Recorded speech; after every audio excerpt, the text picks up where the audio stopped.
Kesaksian akhir abad oleh W.S. Rendra. Ratap tangis menerpa pintu kalbuku. Bau anyir darah mengganggu tidur malamku. Oh tifar tafakur. Oh bau sungai Tohor yang kotor. Bagaimana aku akan bisa membaca keadaan ini? Di atas kesepian nalar pikiran yang digalaukan oleh lampu-lampu kota yang bertengkar dengan malam, aku menyerukan namamu, wahai para leluhur Nusantara. Oh Sanjaya, leluhur dari kebudayaan tanah. Oh Purnawarman, leluhur dari kebudayaan air. Kedua wangsamu telah mampu mempersatukan budaya tanah dan air. Oh Resi Kuturan, oh Resi Nirata, empu-empu tampan yang penuh kedamaian, telah kamu ajarkan tatanan hidup yang aneka dan sejahtera yang dijaga oleh Dewan Hukum Adat. Oh, bagaimana aku bisa mengerti bahasa bising dari bangsaku ini? Oh, kacau lalidu, bidang cemerlang tanah uki, negarawan yang pintar dan bijaksana, telah kamu ajarkan aturan permainan di dalam benturan-benturan keinginan yang berbagai ragam di dalam kehidupan. Adi bicara rapang dan wari. Oh lihatlah wajah-wajah berdarah dari rahim yang diperkosa, muncul dari puing-puing tatanan hidup yang porak-poranda, kekuasaan, kekerasan, berak dan berdahak di atas bendera kebangsaan. Oh anak cucuku di zaman cybernetik, bagaimana akan kalian baca prasasti di zaman kami? Apakah kami akan mampu menjadi ilham kesimpulan? Ataukah kami justru menjadi sumber masalah di dalam kehidupan? Dengan puisi ini aku bersaksi bahwa rakyat Indonesia belum merdeka. Rakyat yang tanpa hak hukum bukanlah rakyat yang merdeka. Hak hukum yang tidak dilindungi oleh lembaga pengadilan yang mandiri adalah hukum yang ditulis di tanah air.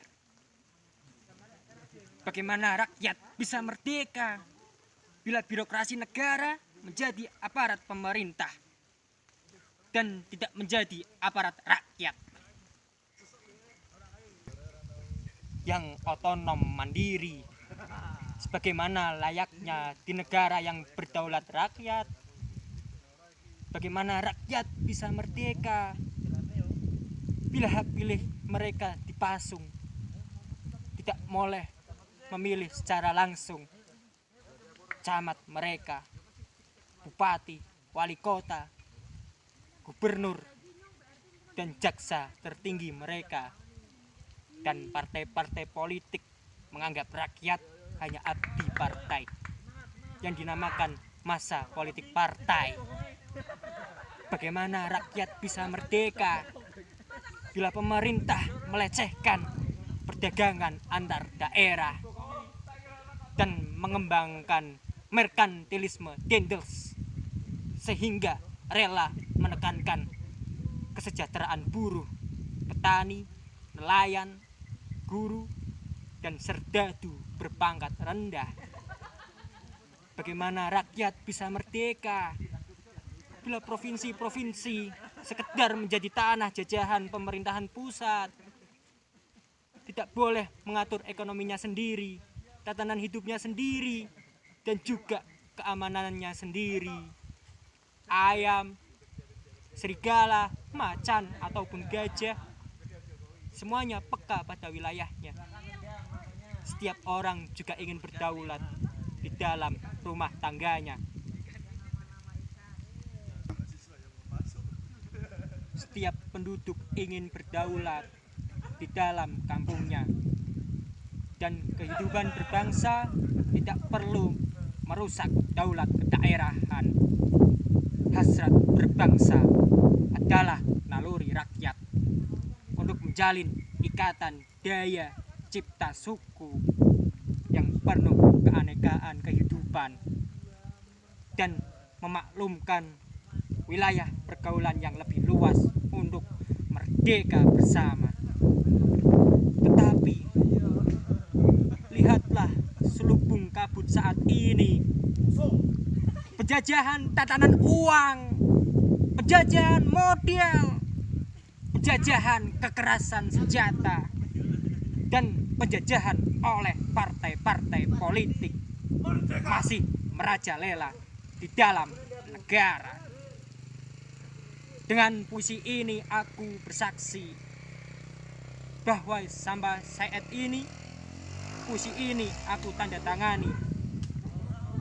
Para elit politik yang berkedudukan ataupun yang masih di jalan tidak pernah memperjuangkan sarana-sarana kemerdekaan rakyat. Mereka hanya rusuh dan gaduh memperjuangkan kedaulatan golongan dan partainya sendiri. Mereka hanya berdaulat untuk posisi sendiri. Mereka tidak peduli dengan posisi rakyat, tidak peduli pada posisi hukum, posisi polisi, ataupun posisi birokrasi.